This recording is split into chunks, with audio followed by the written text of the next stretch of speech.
So welcome. Before I get to introduce our special guest, I just want to welcome everybody to what we're doing here today.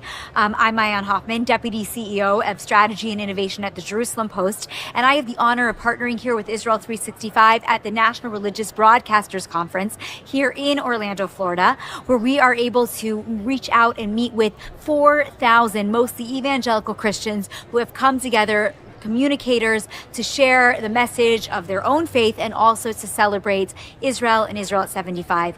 And David, you have come to the conference this year. Have you been to the conference before? Well, I was here about 10 years ago. It's the first time in 10 years. So tell us a little bit about who you are and what brings you to the NRB. Well, I'm an American Israeli. I've been living in Israel for 30 years. I moved from the States, moved from New York, from Brooklyn, and I moved almost directly to Shiloh. And tell everybody where Shiloh is, because not everybody knows that. Well, Shiloh is the first capital of ancient Israel. It's a place where the tabernacle stood for 369 years, that was the capital city for 369 years, which is much longer than any place other than Jerusalem, longer than the United States has existed. So that's where I moved to, and I became very involved there, very, very active, and I was elected mayor of Shiloh. And about a year after that, I was wounded in a terror attack as I was driving home from Jerusalem with my 3-year-old son in the car, and our car was ambushed by Palestinian terrorists from the Palestinian Authority. And they were shooting with AK-47 assault rifles, and I got shot in the leg. My son got shot in the head, and the bullet that went through his head actually missed his brainstem by 1 millimeter. Wow, it's a miracle. So we were very fortunate to have survived.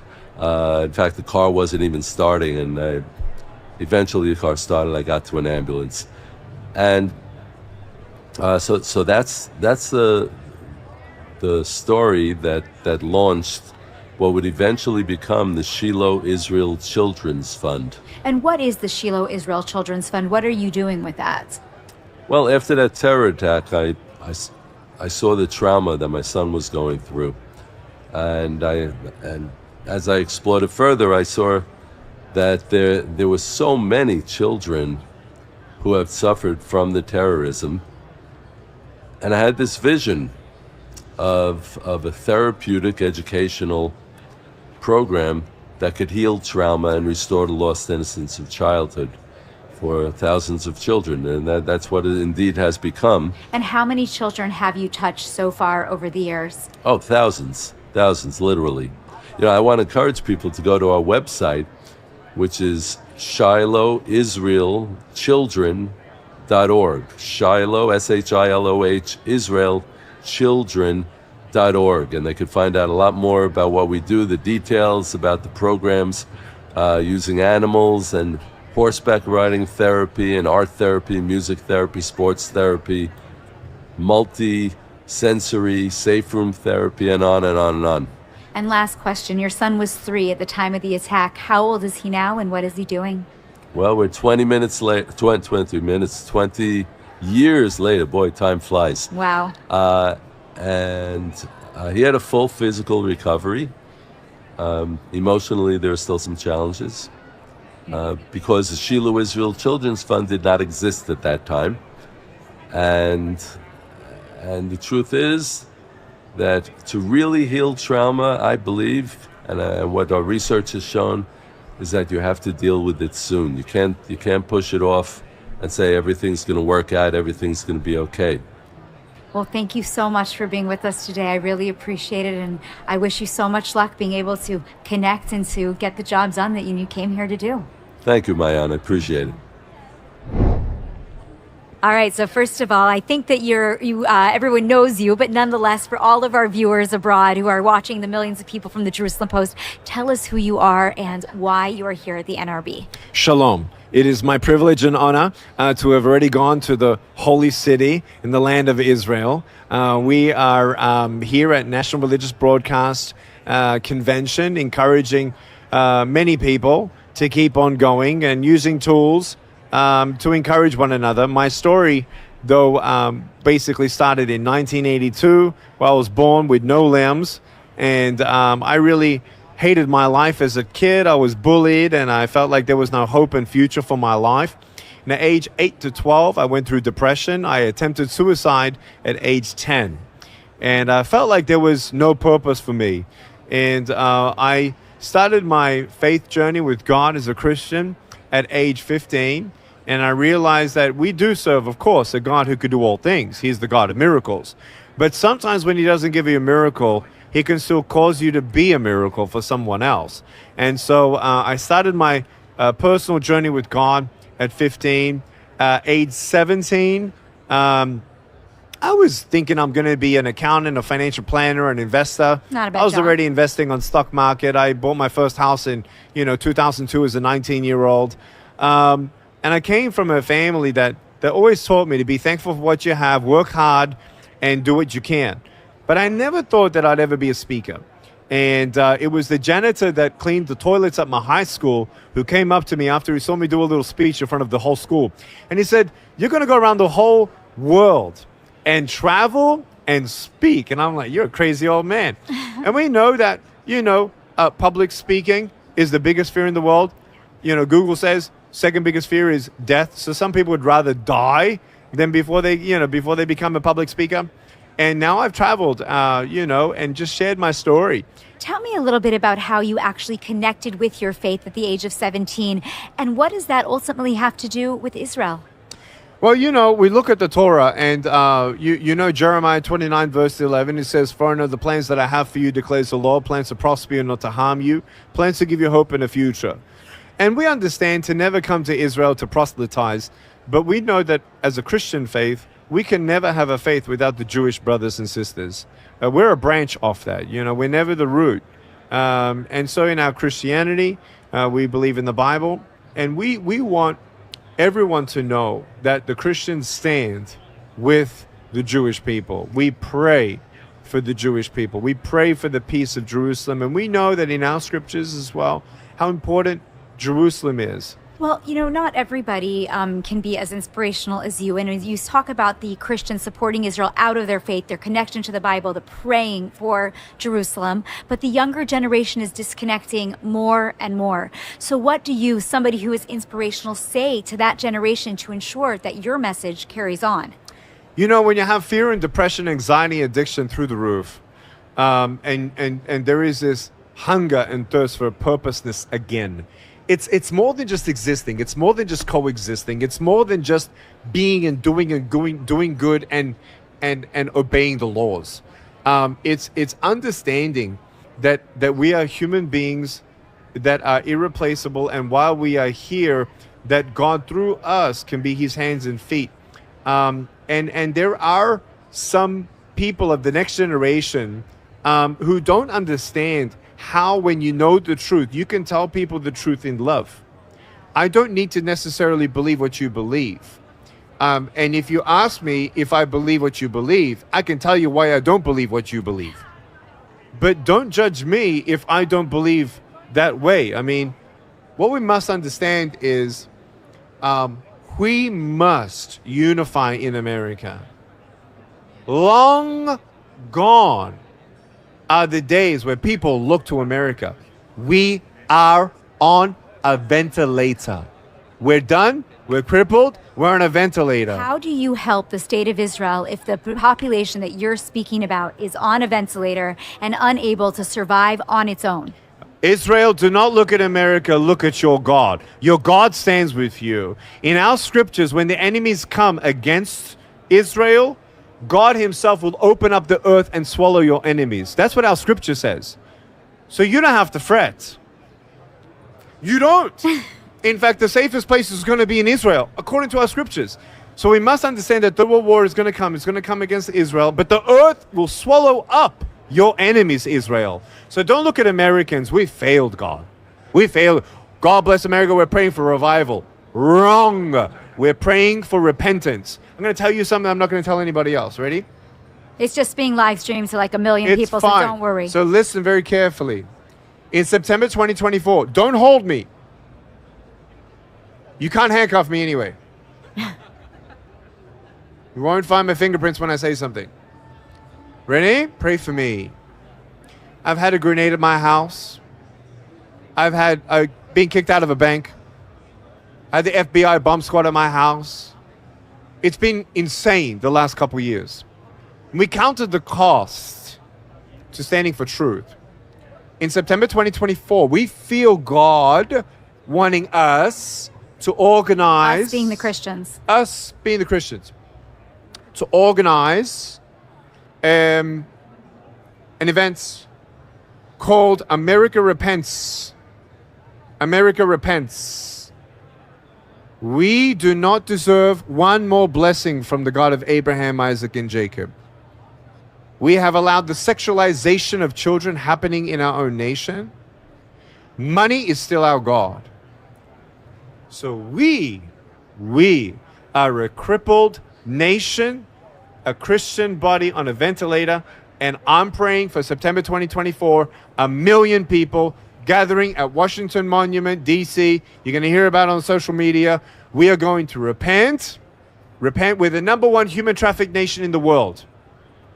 We've killed 66 million babies in the womb. We need to repent. Thank you so much. I love you. God bless you. And God bless Israel. Always we stand with you. Okay, so I am back here and I have the privilege of talking to the owner and founder, really, right, with your father, of Holy Gems. Tell us what Holy Gems is. It sounds awesome, but what do you do? Well, we are exclusive miners of precious gems from Israel. For the first time in history, nobody ever done it before. Although precious gems in the Holy Land is something that you can read about in the Bible and the old scriptures, you know. Isaiah, for example, talks about it. In 54:11, there is a verse saying that God promised to pave the land with the precious gems and sapphires, but until today, nobody, I mean, So until my 2,000 father, years between the Bible until today, nobody found any precious gems. So nobody looked for them. So tell me as far about as your we know. father, because you say we're minors. I mean, it's not a common Jewish thing to be, I think. I hate to say that, but I think that is the case. Yeah. So you shared the other day with a group actually here at the National Religious Broadcasters a little bit of background about who your father is and what he believed in order to get you to where you are today. Share with us that story now. My father was a jeweler, experienced jeweler and diamond trader. And in the late 80s, he heard that the Lubavitcher Rebbe, one of the most influential Jewish leaders of our generation, very, very grand Rebbe, spoke about the existence of what we know from the Bible, precious gems in Israel, but he pinpointed the exact location, which is in northern Israel, Carmel Mountain. Your father pinpointed the location. No, the Rebbe. The Rebbe, okay. Yeah.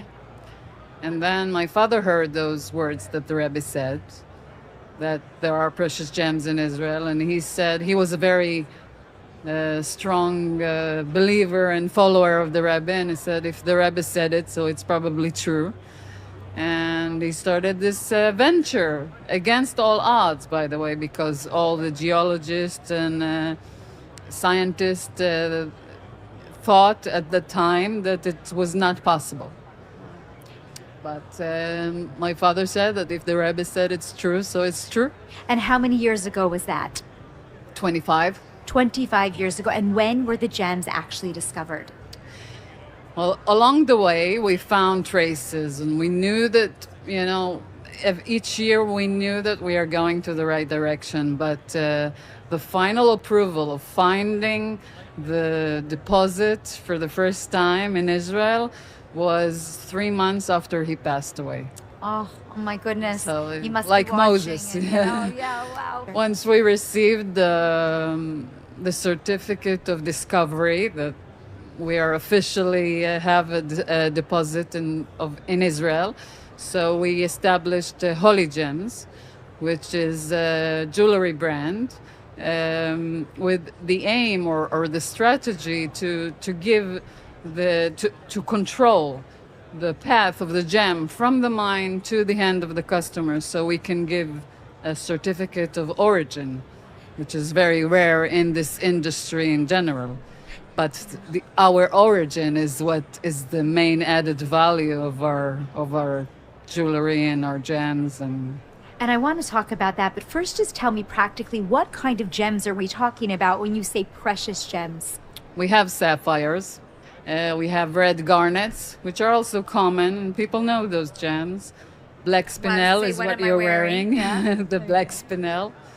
And I'm wearing the camel sapphire. It's gorgeous. Which is a very, very unique gem, which is found only in Israel.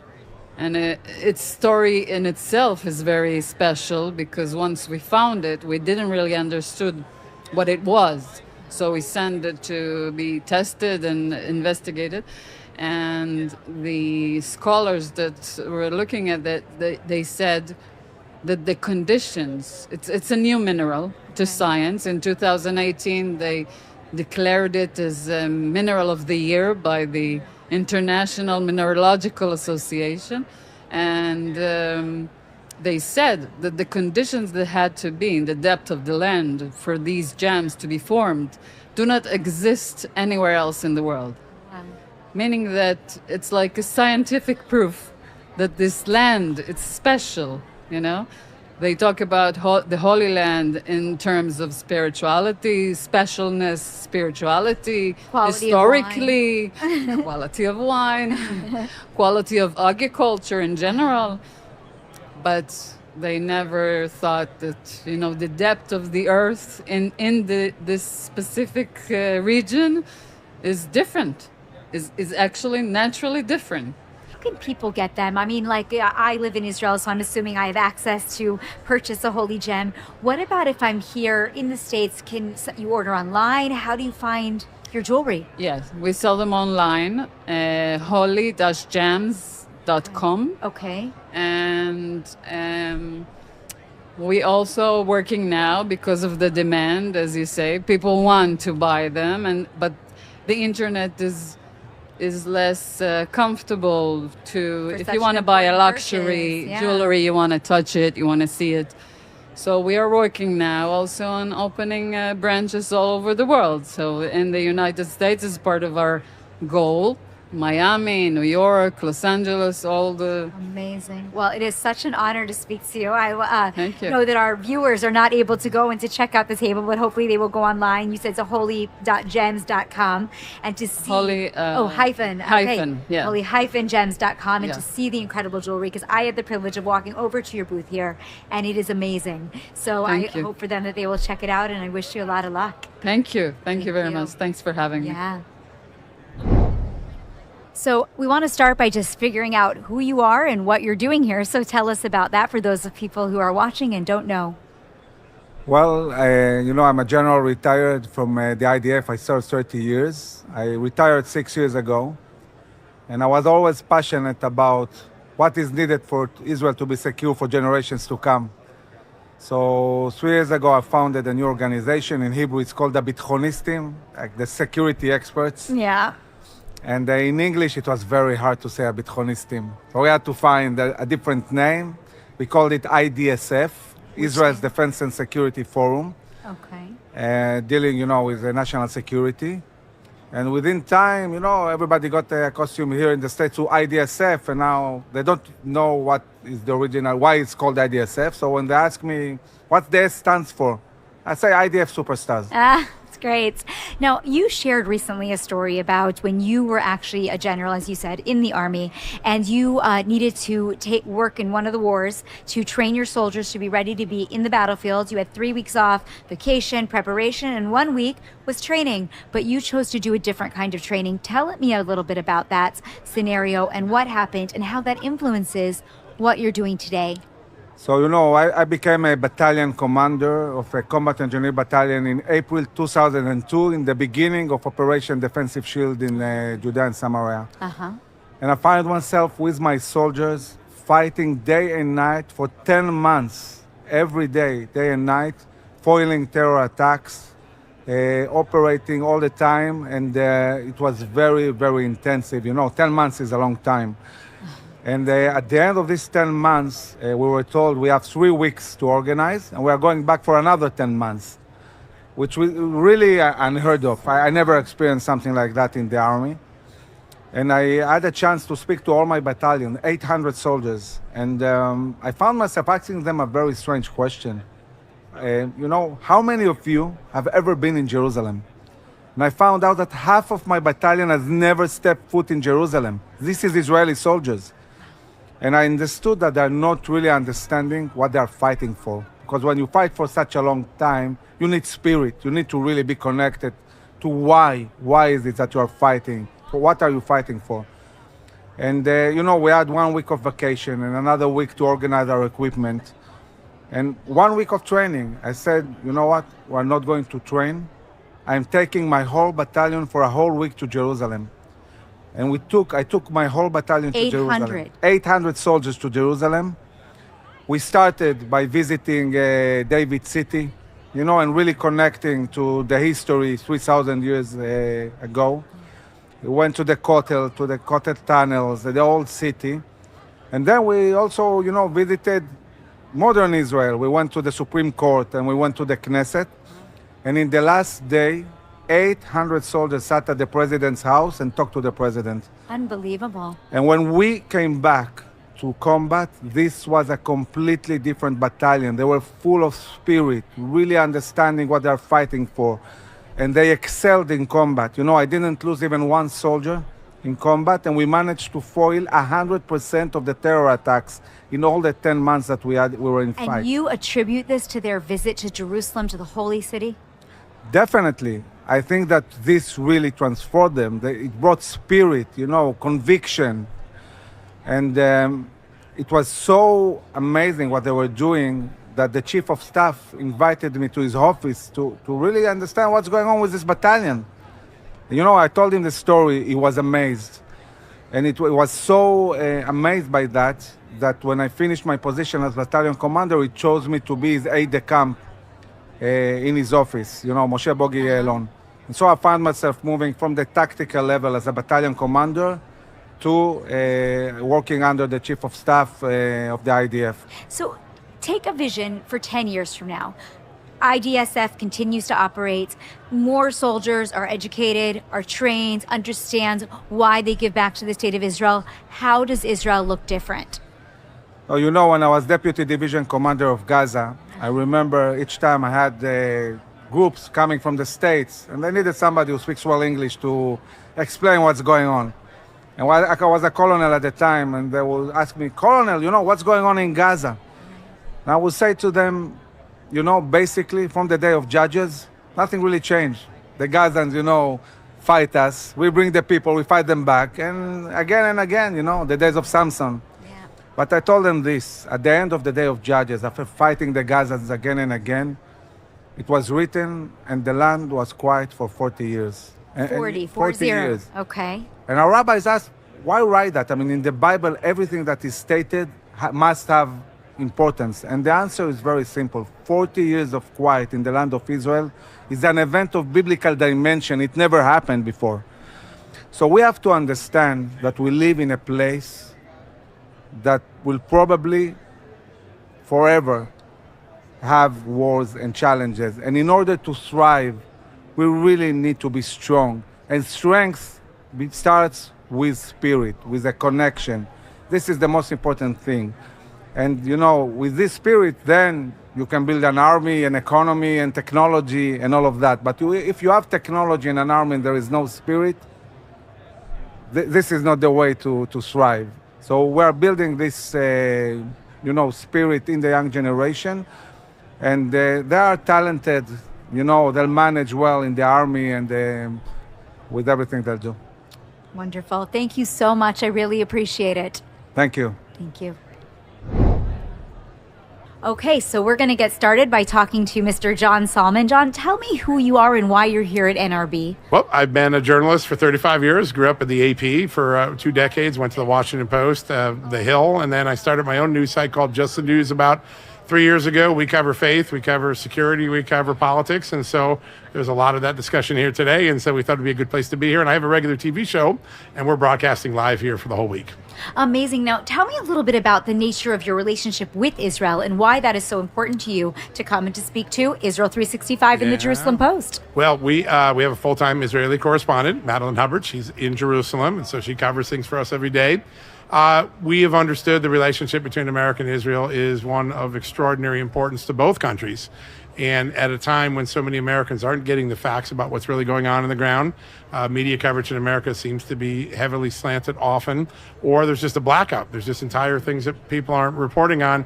We feel it important to make sure our readers, our listeners, our viewers understand the real situation. They can make up their mind wherever way they want. We don't do opinion, but we do try to give people facts. And at this point in our relationship, there's less coverage of what's going on in Israel than any time in my professional career.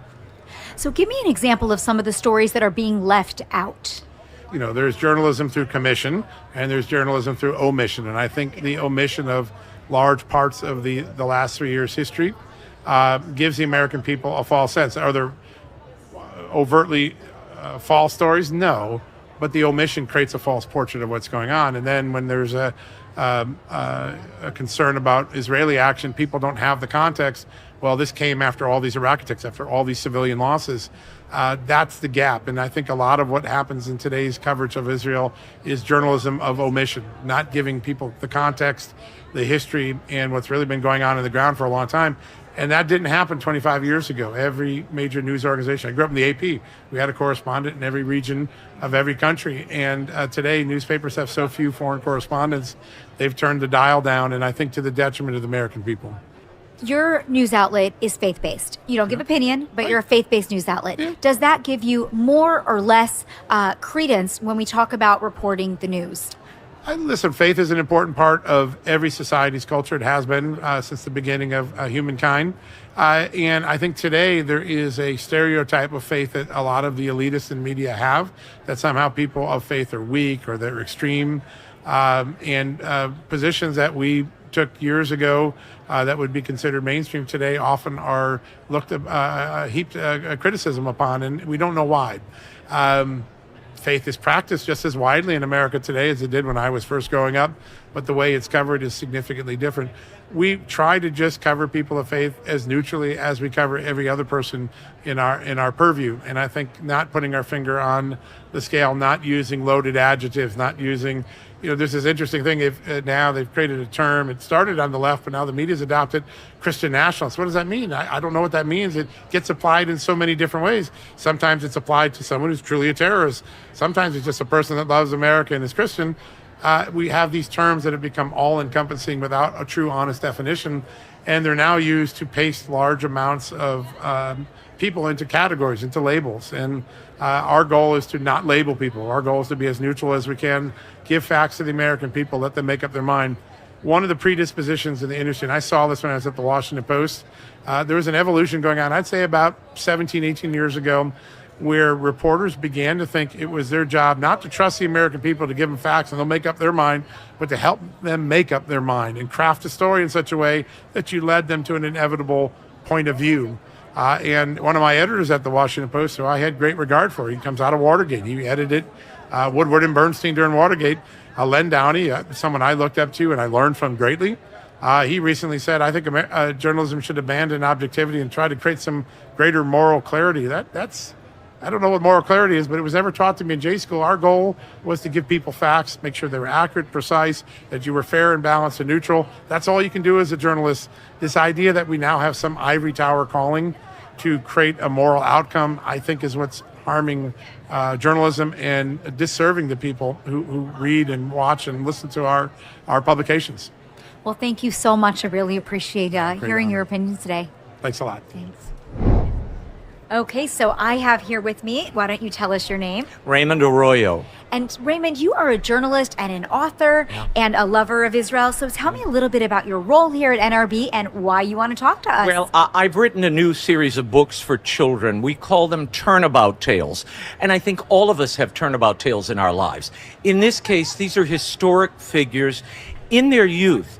And the motto for the series is challenges faced, decisions made, history turned. And that really is all of our lives, Maya, all of us.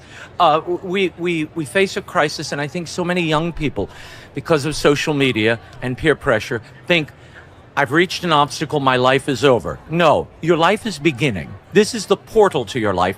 It's a challenge to refine your focus and your direction, and hopefully you're loved enough to be directed in the right, in the right movement and motion. And that's what happens in this book. Thomas Edison was thrown out of school at 8. His mother homeschooled him. From 8 years old? From 8 years old. The schoolmaster said he's an idiot, he can't be taught. And he's addle-brained and can't be taught. He was probably a withdrawn child. He had ADHD and was deaf by the age of 12. He would only go on to be our greatest inventor ever. And the reason is his mother taught him, she gave him the great books. She taught him to learn with your mind, but also with your hands. She allowed him to experiment with acids and wires and build his telegraphs at home. And from that, he kept tinkering and learning, and he tinkered his way all the way to the light bulb, the phonograph, the alkaline battery, the tattoo pen, the curling iron, the lights were in the microphone, the receiver on the phone. So many inventions are all due to the brilliance and the tinkering innocence of Thomas Edison. So that's why I'm here at NRB. We're talking about this. He really should be the patron saint of homeschoolers. He was an incredible mind, and certainly his mother, we owe a great debt of gratitude to, or we'd be in the dark and wouldn't be able to record at all. For sure. Now, are there other people that are in your series? What other children do you talk about? The next book is coming out in October. It focuses on the youngest son of Abraham Lincoln, Tad Lincoln, who people don't know anything about. Going to say I never even knew he had an older son. And Tad he really is responsible for the form of a very important national holiday that I won't get into now here in the United States, and a tradition in the United States that happens every year is attributable directly to Tad Lincoln. Can you just give us a hint of what holiday tiny we're talking about? It might have something to do with Thanksgiving. Okay. And I'm going to leave it there. All right. But this book, the Edison book, is about a mother really saving and redirecting a son. The Lincoln book is about a son saving the mental health of a father in deep distress, which is a part of the Lincoln story we don't focus on. But he suffered from grave depression. His wife really spiraled into mental illness over the loss of her children. It is Tad Lincoln who is the spark of normalcy, joy, light, and what could be for his father. And they are inseparable through those last years of the Civil War. It's a pretty incredible story that I discovered totally by accident. Well, that's what I was going to ask you. I mean, how did you discover any of these stories, or how did you even think to come up with this series? Well, with the Edison book, and I'm going to relate this to Israel, because I love, one of the reasons I love going back to Israel, and I love Jerusalem, the Old Quarter, and and as a Catholic, the holy sites. We don't forget. The Jews don't forget. They hold their legacy dear, and they tell the story of their people to remind the future and the present of who they are and their proud heritage and why they must endure. America has a similar mindset, or should, and we are losing that.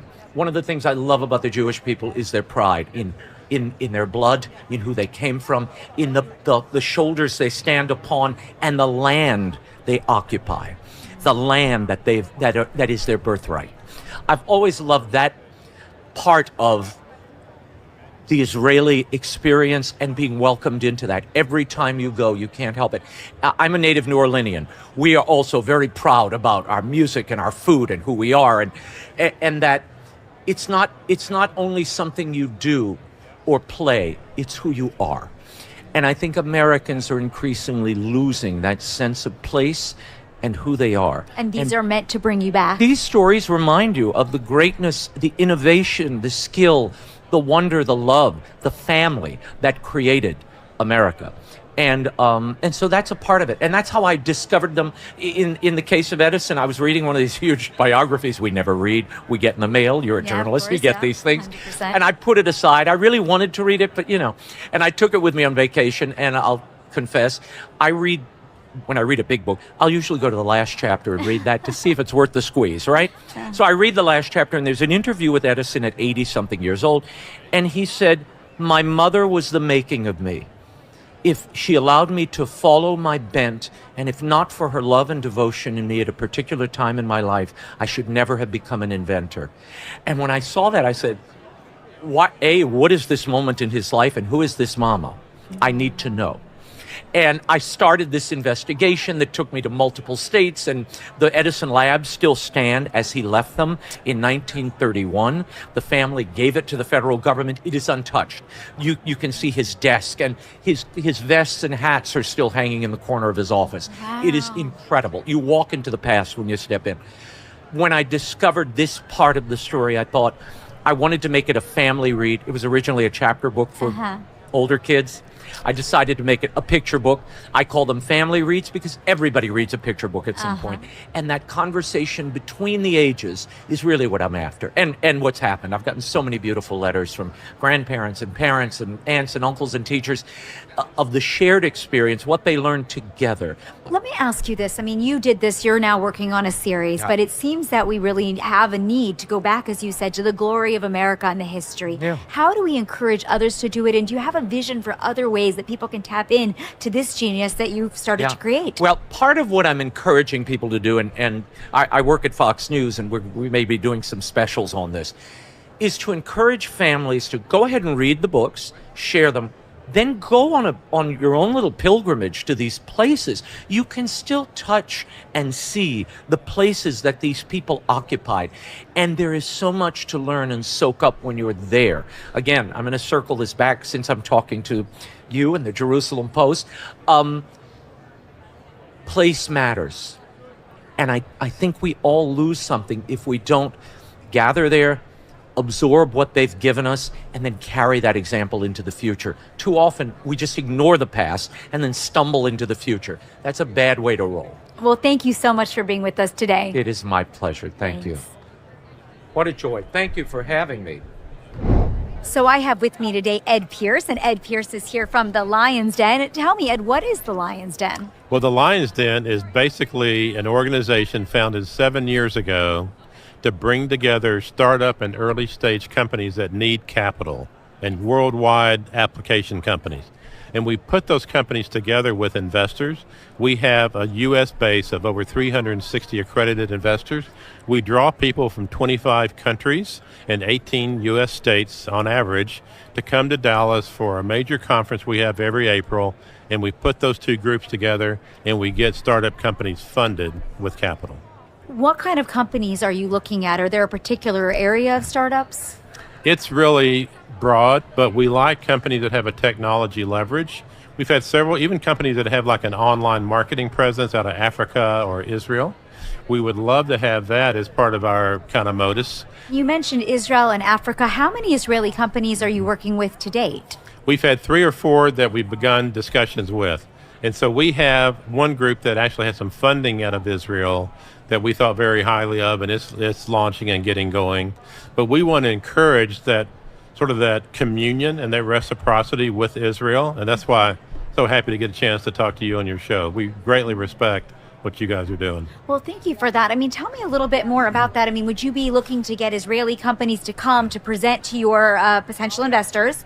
We'd love that. We'd also love to go to Israeli companies, and we're looking right now at Jerusalem and Tel Aviv. And part of what I'm doing here this week is testing the market on interest of sort of the Israeli community saying, yes, there's interest in having this startup environment, you know, kind of promote itself in Israel. So with regards to the next steps of this, I would say, when it comes to companies in Jerusalem or in Tel Aviv in Israel, what do they need to do to get in touch with you? How do you move something like that forward? Well, I can provide just the internet address of that or my own address, and companies can contact me directly to just show interest. And we're sort of known in, it's kind of word gets out, so to speak. And so they can go to our www.thelionsdendfw.org. So just go to Lions Den, it'll pull us up. And we're really we created the organization Impact America to go worldwide with different organizations like the Lion's Den. And so we are in that mode. But explain something to me. You talked at the beginning about wanting to do something that makes a difference, to be mission driven.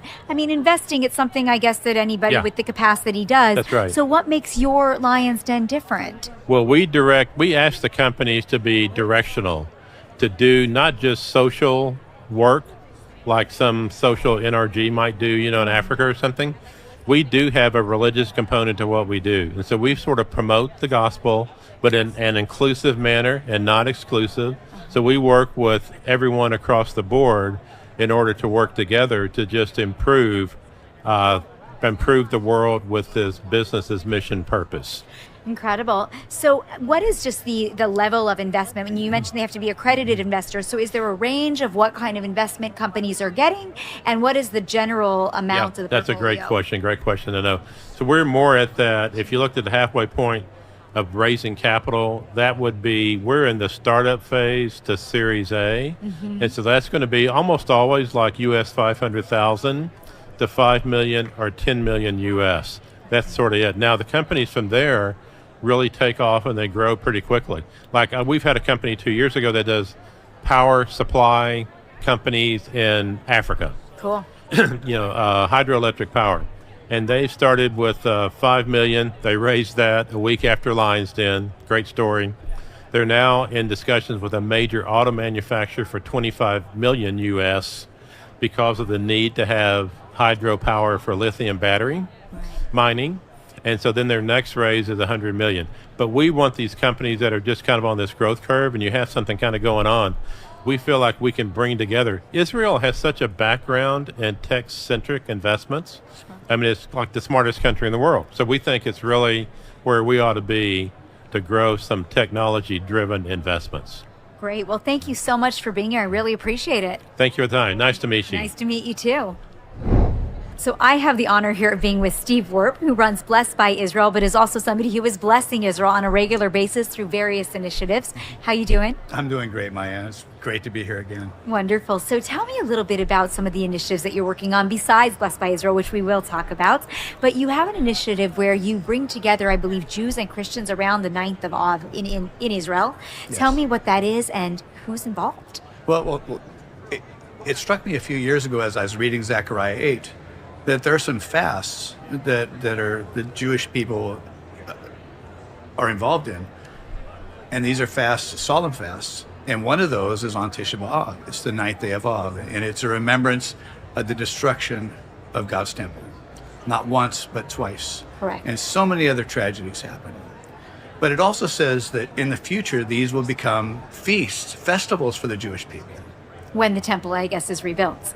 Well, I think there's many things that have to do with that. Okay. Because right after it talks about them becoming festivals, it talks about the nations, strong nations, turning to Jerusalem and saying, we need to go up to Jerusalem, beseech the God of Abraham, Isaac, and Jacob, the God of Israel. And shortly after that, it says, and the nations, 10 from the nations, will grab onto the garment of a Jew and say, God is with you. Let us go up with you. So there's this whole transformation in this prophecy where the nations take their place. And I really believe that is the time we're in now. So you believe that right now Jews and Christians are destined to work together? Yes. Explain how that's going, because for thousands of years that didn't go so well. Well, I think it first comes to repentance. I think the first thing we need to take responsibility for what has been done in the past. We can never change that. We can come and say we repent for our fathers.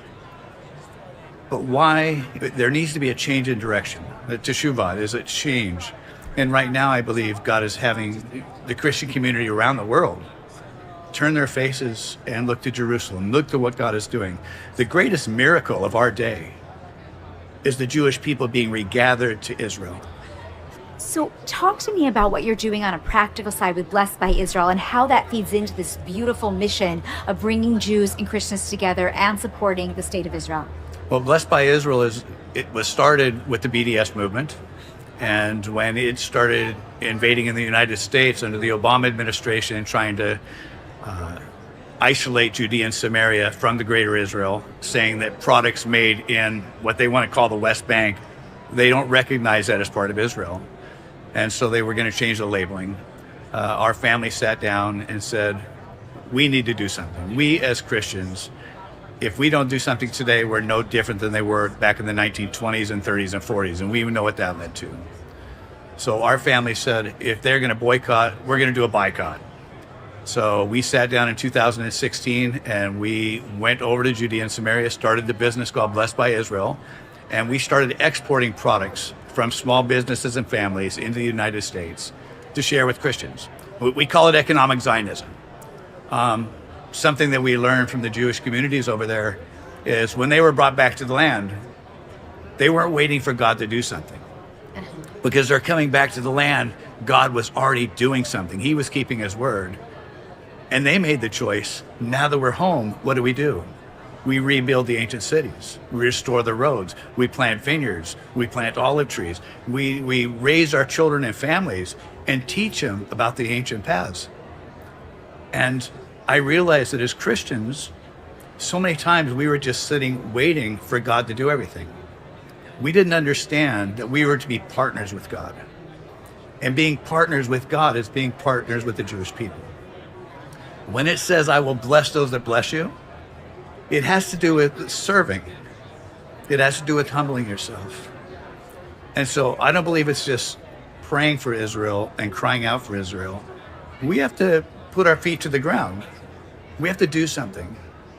And so our heart is to give Christians around the world a way to actually invest in the land, to invest in what God is doing, to be part of this great miracle. Thank you so much. Thank you, Mayan. Okay, so this is very exciting because we have with us not just one interview, but two, both of whom are extremely interesting people and who are going to speak about something that is not so positive, but something that could impact a lot of change. So welcome, first of all, David Rubin, the author of Confronting Radicals, a new book that we're going to talk about today. And I have with me Pastor Jim Scudder, and you have a show on TBN, and you are a, I guess, world-renowned pastor in many ways in the Christian community. So first of all, each of you tell me, your elevator pitches about who you are and what you're doing at NRB. You start. Okay, so who I am, I'm David Rubin. I'm from originally from a place called Brooklyn that you may have heard of. I grew up in the United States, and as a teenager and a young adult, I considered myself to be an atheist. And I had a Jewish return to roots. I moved to Israel. I moved to Shiloh, to the biblical heartland of Israel, the area, the so-called West Bank, and I became very active and involved, and I was elected mayor of Shiloh. Shiloh, just so everybody knows, is in the biblical heartland. This is the original capital of the Jewish people before Jerusalem. Exactly. And 369 years, that was the capital. And then about a year after, I was wounded in a terror attack. I was driving home from Jerusalem. My car was ambushed by Palestinian terrorists. I had my 3-year-old son sitting behind me in the toddler seat. I got shot in the leg. My son was shot in the head. And there was blood flying all over the place. The car wouldn't start. It was dead. I turned the ignition over and over. And eventually the car started, and it started as if it had never had a problem started before. I hit the gas 110 miles an hour. I got to an ambulance in the next community, and only afterwards did we find out that the wounds that my son was suffering from were right through his head and through his neck, and the bullet had missed his brainstem by 1 millimeter. So we both survived. We're physically alive and well today. There's a lingering emotional trauma that he suffered from and has been suffering from for years. My other children as well. And this is the reality that we face in Israel. But out of that came a vision for a therapeutic educational blending that would eventually become the Shiloh Israel Children's Fund, Shiloh, as Americans might call Shiloh, for the purpose of healing the trauma of terror victim children and restoring some of the lost innocence to their But lives. now, aside from that, you've actually written several books, and we're going to speak about that today. Right. Because one of the things that came out of it was not only that you started an organization to bring light and hope to people, but you've also been able to educate people about what is really going on in Shiloh. I want us to talk about that, but first I just want to turn to you and have you give a little bit better of an explanation about who you are and what you're doing. Thanks, Mayan. David, first of all, I'm sorry to hear of all that, and my heart is burdened that you had to go through that, and I can't imagine what that would be like. I'm a pastor in the Chicago area.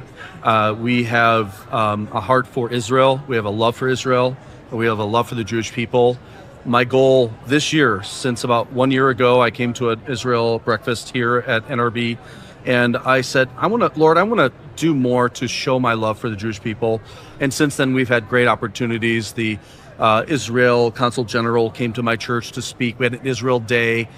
We had a Passover experience at our church. We've had just tremendous opportunities. A cemetery was desecrated in our area with swastikas, a Jewish cemetery. Wow. And we went and told them that we're really sorry that happened. We're standing up against that. So we've been invited back to the rededication of that cemetery in June. So just all these things have been happening as a result of kind of my prayer last year that we could do more connection with the Jewish people. I've been going to Israel since I've been 12. My dad was a pastor, brought us to Israel. We fell in love with Israel for the biblical reasons and, of course, just for the beauty of the land and the beauty of the people. So we do a television program on TBN. Which reaches, I think, internationally. Right. And then we also have a radio program that goes out. It's called In Grace, both the TV and radio program. We're on 500 radio stations as well here in the United States. And now you two are sitting here together, somebody who is expressing their love of Israel and who is supporting Israel and the Jewish people, and somebody who is of the Jewish people, but also trying to affect change and education, as we said, people on the ground. You're here together. I want each of you to talk a little bit about this new book. I'm going to hold this up because we're filming. I'm not even sure where the cameras are, but this is called Confronting Radicals. This is a new book that you just published. It's your 7th book, am I right? This is the 7th book. Number yes. 7. What is this book about, and why is it going to be relevant to somebody like the pastor who is working to support the state of Israel? Well, first of all, the book grew out of the George Floyd riots. As an Israeli, an American Israeli, who moved to Israel because I love Israel, and I felt that was the only way that I could really be complete, and I could really do things and make real positive change. So I moved to Israel, but I still care about America, and I saw these riots in the streets, and I was very troubled by it.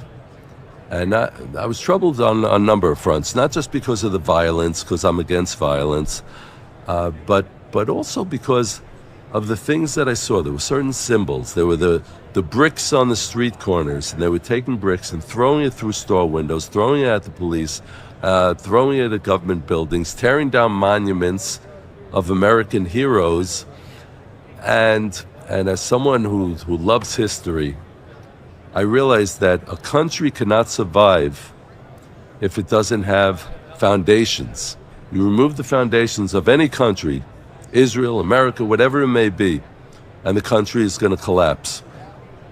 And what I realized is, so it wasn't just tactically that the Palestinians have been throwing rocks at our cars for 30 years or more, in 30 years in my case, and the anti-establishment or the anti-government approach to things. What I really saw was that this was really about trying to tear down Judeo-Christian civilization. And I saw how similar it was to what the Palestinian terrorists have been doing for years. Meaning trying to wipe the history of Israel and trying to wipe it out. To the land. Say I just heard someone from the Palestinian Authority a few days ago. He said the Temple Mount has no connection to Jewish history. Well, why is it called the Temple Mount? Because the two temples once stood there. So this is the erasing of history. The calling Judea and Samaria the West Bank when it's really Judea and Samaria, biblically, historically. Calling the land Palestine, using the term that the Romans invented 2,000 years ago when they exiled the Jews from the land. So that's what I'm talking about. And I wanted to truly research it and analyze it, understand the context of it, and come up with a blueprint of how people can go forward, because no change is irreversible. Jim, react. No change is irreversible. I hope that you're right. I fear for America. I really do. And my heart sank when those riots were happening. I actually went to where George Floyd died. We were interviewing Tim Mahoney, who does a series of films here in the United States about Egypt and finding the route of the Exodus and all that. And we together went down to that site, and it was still a memorial and all that. And of course, we're burdened by anyone that would die at the hands of anyone. But from what came from that, and that the business, even black businesses were destroyed on that street, and we saw that, I do see that our country is in big, big trouble. Now, can it be reversed? I hope so. I pray that it is the case. I fear that we're kind of on a slide. But what is our hope? I know your book goes into American history, and you talked about the foundation of the Judeo-Christian principles. So I haven't read the whole book, but I know that that's what we've got to get back to, those foundational principles. And really, those foundational principles came right from the Bible that helped build America as the country that we are today.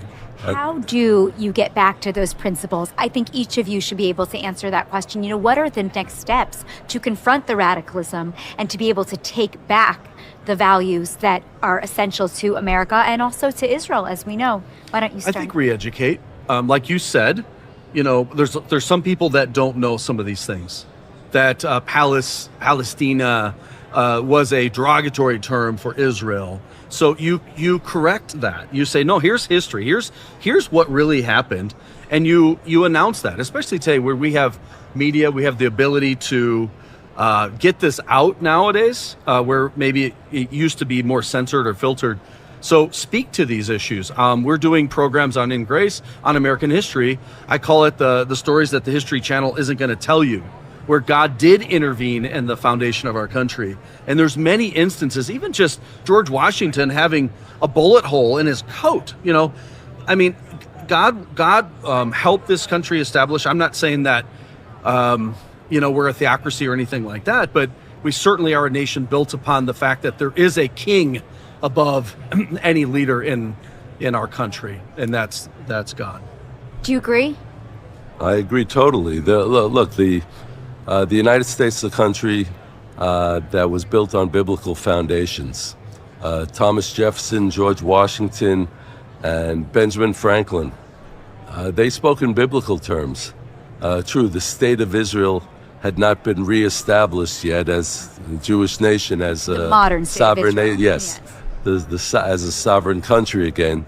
But they were very connected to biblical Israel. We know the stories about how Samuel said that the people want a king, you have to have a king, but that the king has to carry a Torah scroll with him everywhere, so that he will really know who the real king is. So I think that's the message that Pastor Jim is referring to. In my book, I show a real blueprint. The restoring. Look, let's be honest about it. For 60 years, since the 1960s, the left-wing radicals have been using their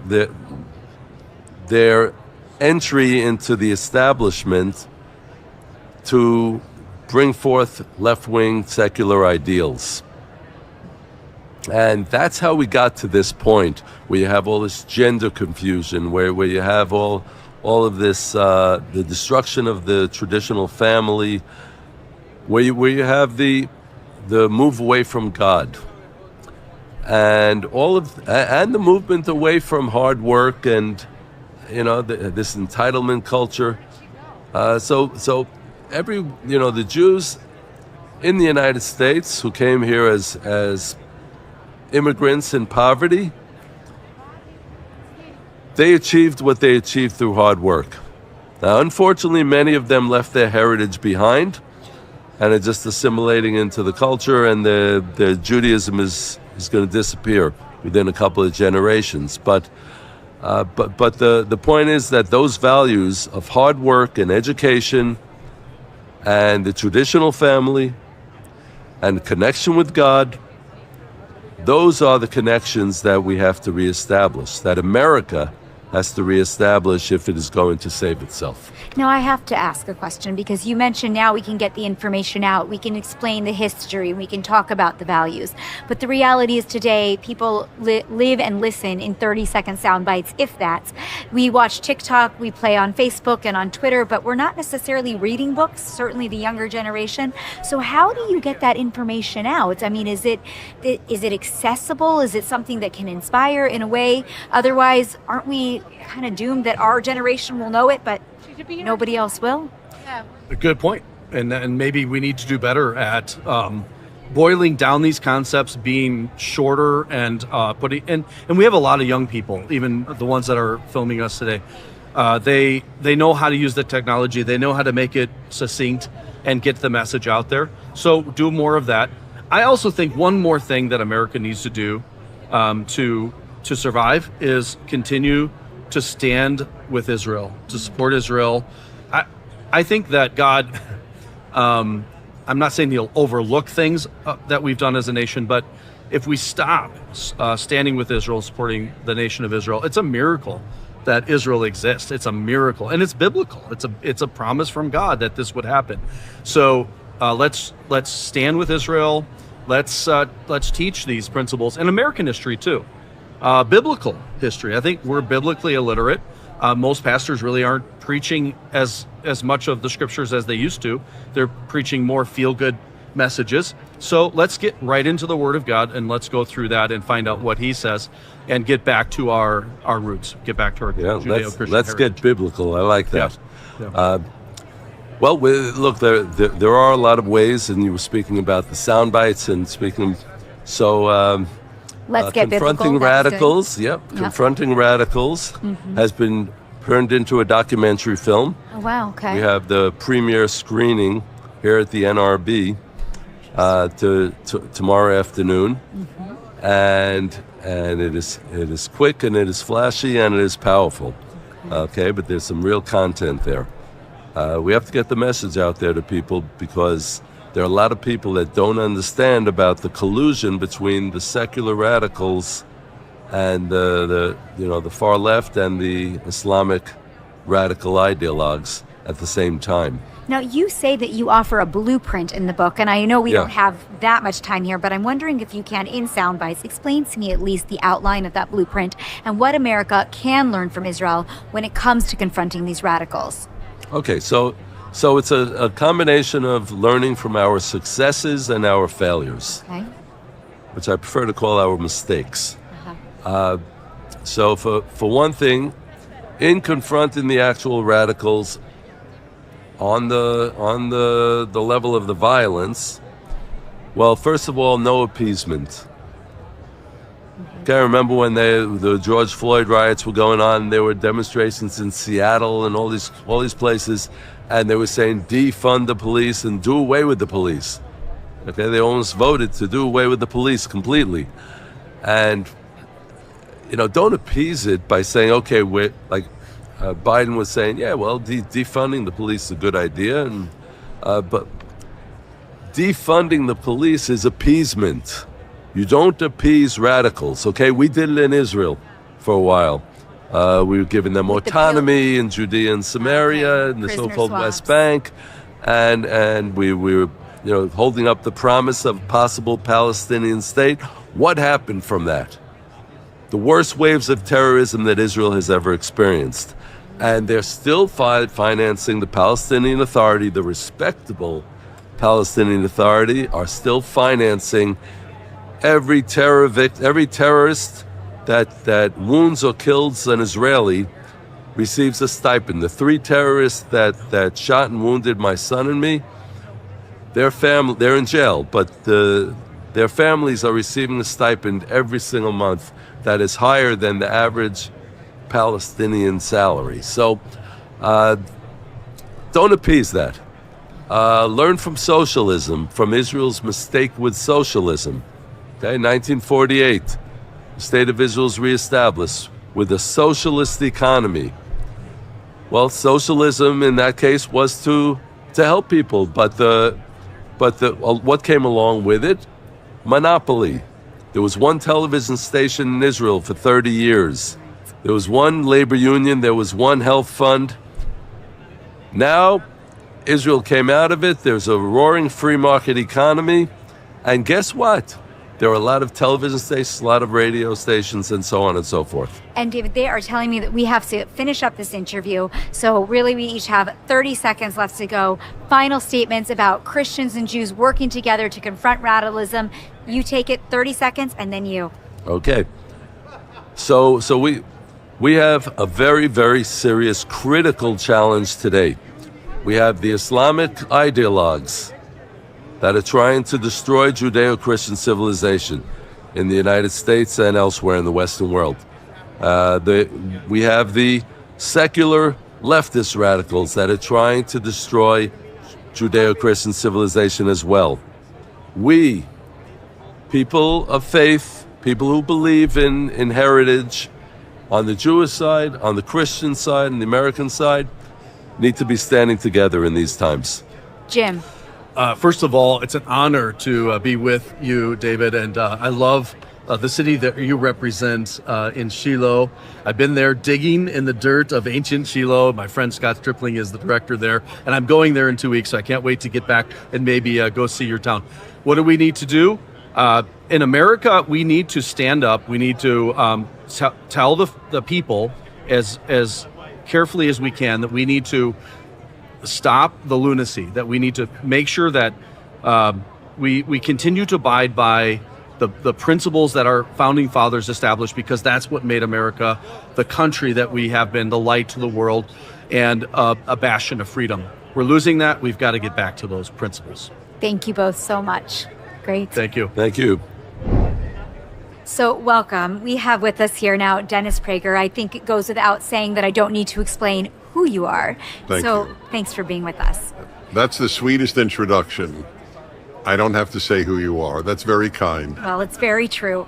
And I'm really happy to be able to speak to you because we're here at the NRB, and this is an opportunity for Christian broadcasters to come together and to share their messaging. But interesting this year, we have a number of Jewish representatives here from the state of Israel. You have an incredible history of working with the Jewish community, of learning with the Jewish community. First of all, how does it feel this year to be here and see the growing number of pro-Israel community at the event? Well, I'm not surprised. I've worked with Christians for 40 years, and I'm syndicated by evangelicals for my national radio show. It's obviously not a Christian show. I'm a committed Jew, as everybody knows. I'm therefore not surprised. Jews need to understand that the alliance with Christians, and obviously not every Christian, but with so many, is genuine. So I always believe in acknowledging the presence of an elephant if it's in the room. So many Jews are afraid, or at least they were, I think it's less today. Well, all they want to do is convert us. That's a common thing that I've heard in the course of my lifetime when I was somewhat lonely, not lonely, alone. I've never been lonely, but I often alone in all of my work as a Jew with Christians. And you get people who don't like Christians, left-wing Gentiles and left-wing Jews in particular. I don't mean liberals, I mean left-wing. And they say that we're naive in understanding what it is that Christians really want to do. and that they only support Israel, for example, because they believe that if the Jews all gather back, then Jesus will come, etc., etc. So I have two responses. I've always had two responses to that. First, it's not true. I mean, truth is the most important thing in life. As the head of Kufi has said so often, Christians United for Israel, largest pro-Israel Christian group. Know it well. Pastor Hagee, and I've heard him say this at churches so often. There's nothing we Christians can do to hasten the arrival of Jesus for the second coming. That's God's plan. That's not what we do. So it's not even true. Oh, if the Jews go to Israel, then like some mechanical machine, it just happens. So, but secondly, I know why by and large Christians support Israel. Why is it? And it's because they believe in the Torah much more than Jews do. And I mean that literally. I've often said, I know when the Mashiach will come, when as many Jews believe in the divine origins of the Torah as Christians do. Well, how did you, as a Jewish person, discover that Christians believed in the Torah as much as they did and begin to start this relationship? Right. So I'm going to answer that. Let me say the second reason I wanted to give. They cite God's promise to Abraham, those who bless you I will bless, those who curse you I will curse. They happen to be right. Those who have cursed the Jews have ended up cursed. Whether you could be an atheist, it just turns out to be true. And those who bless the Jews, the example is America, the biggest blessing to Jews since Darius in ancient Persia. And America has been a blessed country. And I am convinced, not even as a believer, just convinced that if America abandons Israel and the Jews, that is the end of America as we know it. Not because God will punish them necessarily. It just will signify the moral collapse of the United States. When did I realize that they believed in the Torah? I probably the first week I started dealing with Christians, because they would cite the Torah so often. And they did so with reverence. If you hear somebody say, well, as it says in the book of Numbers, it's very unlikely to be a Jew. I mean, a Jew would say Bamidbar in any event, but still, it's... But we just don't even know that Bamidbar exists, generally speaking. Yes, unfortunately, that's right. Right. So now you were one of the people that really paved the way for Christians to learn the Torah from Jews, not just to read the Bible, but also to be able to experience it from a Jewish perspective. Why did you think that was okay, and was it comfortable when you got started with that? So you're speaking to a very odd human being. My life has been completely not normal.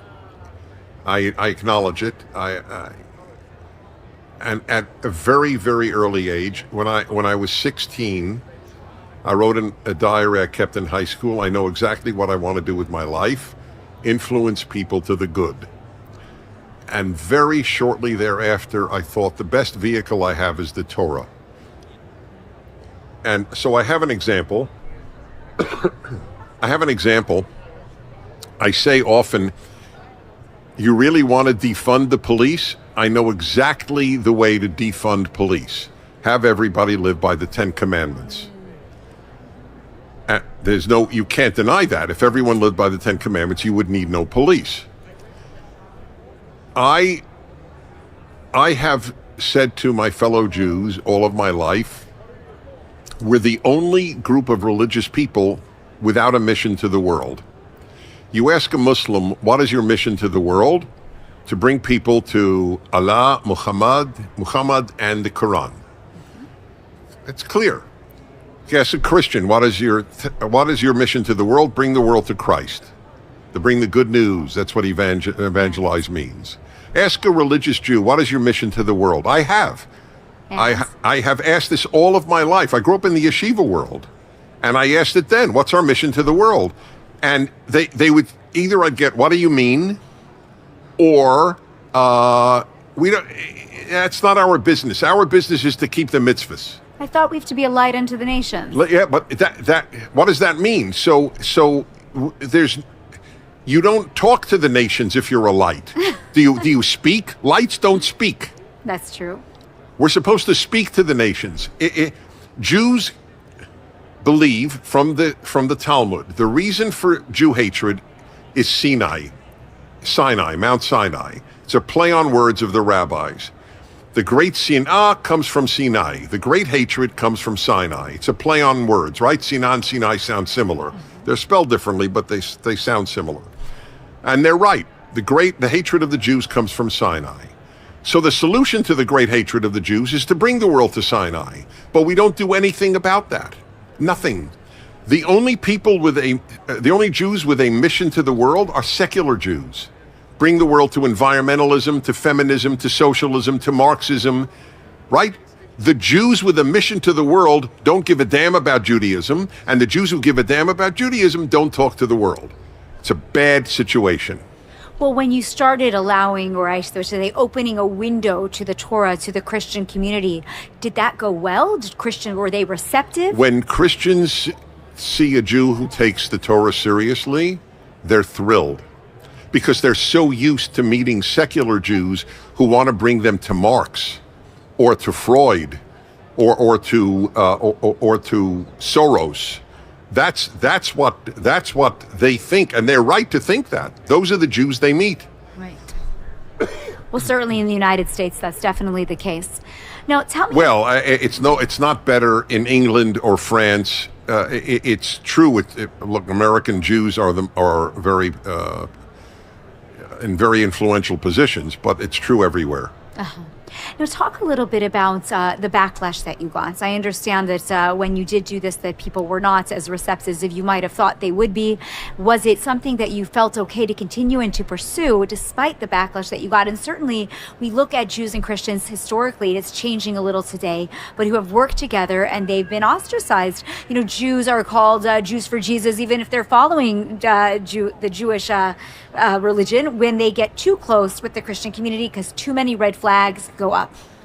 It's really changing. Over the course of my lifetime of this work, it's amazing how many religious Jews I have seen at Christians United for Israel evenings.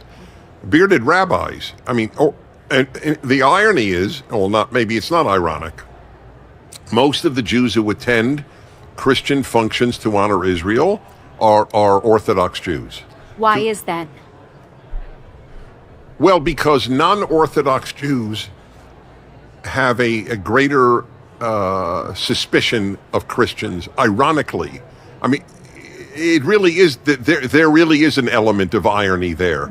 The Jews who most believe in the divine origins of the Torah are more likely to work with Christians. Maybe because they're also comfortable with Well, who they are comfortable. That's correct. That is a very good point. There is a comfort, certainly one that I feel, and it's ironic as we speak.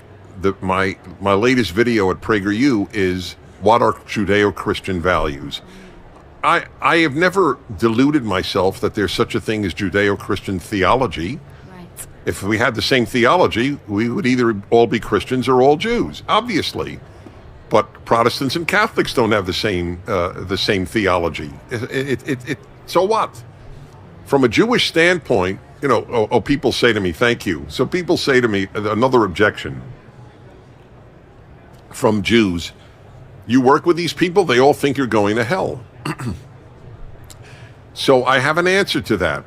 First of all, it bothers them.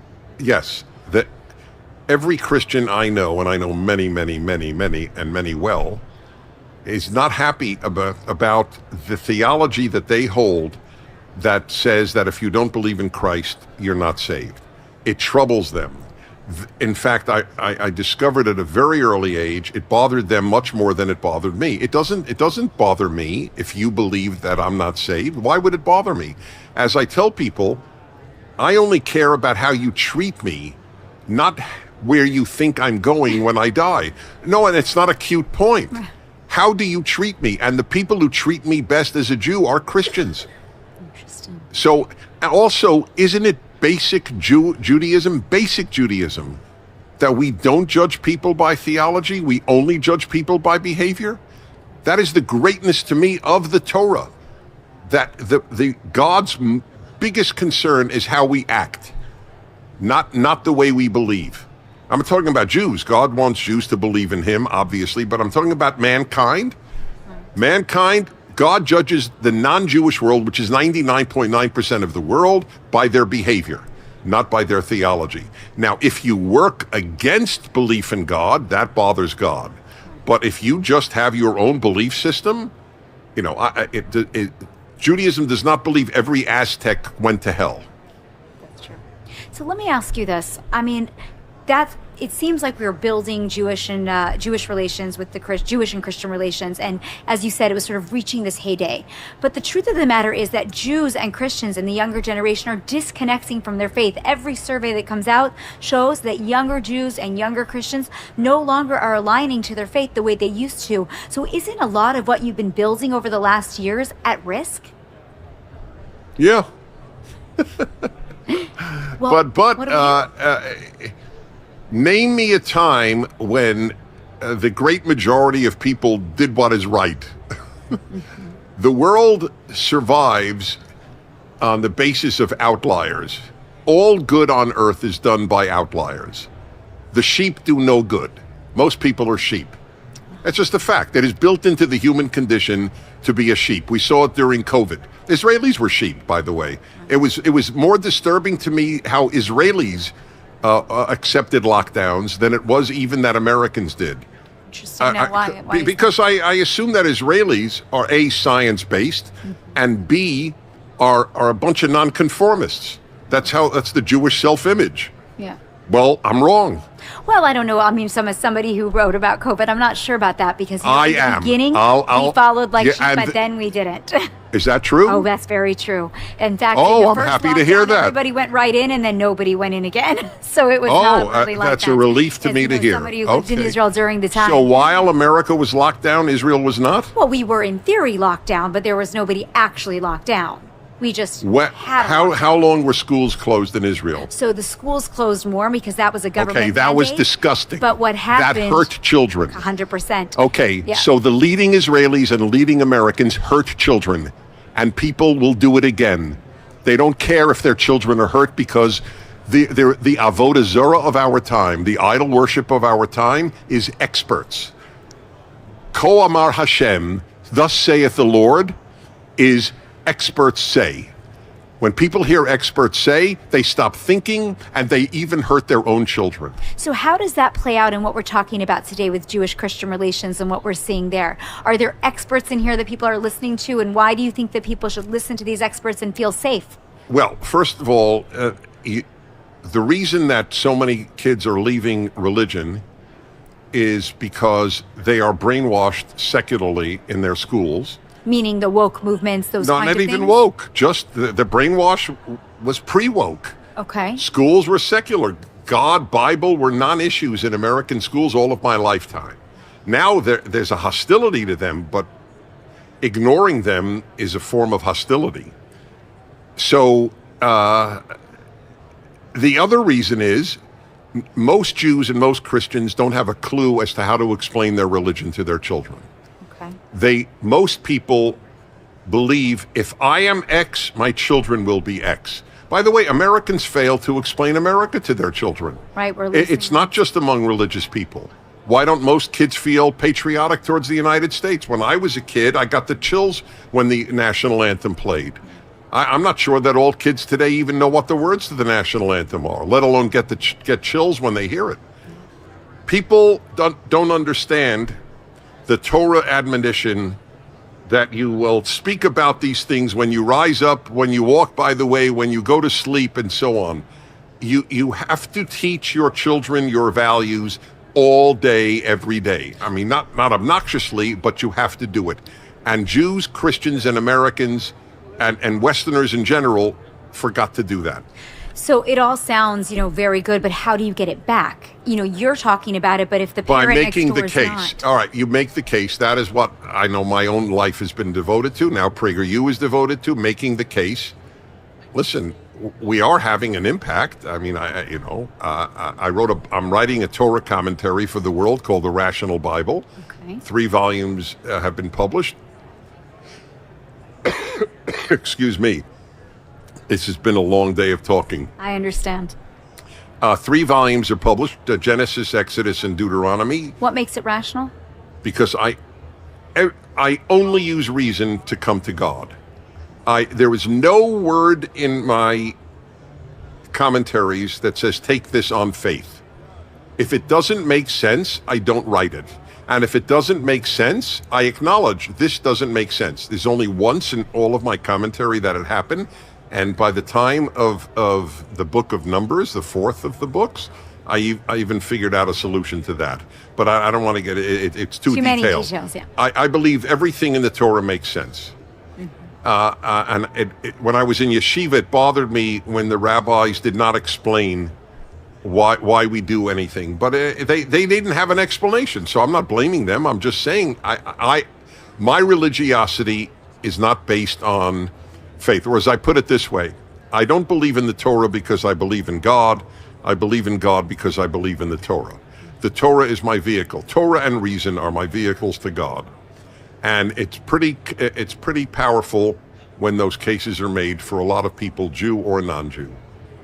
We're in the era of TikTok. We're in the era of social media, sound bites. Nobody reads. How do you get the Torah out to the young people? Well, there are tens of millions of views of my videos on the 10 Commandments at PragerU, and the great majority of them are people under 35. Amazing. When I spoke in Romania to young people, it was a very large audience, I would touch to say.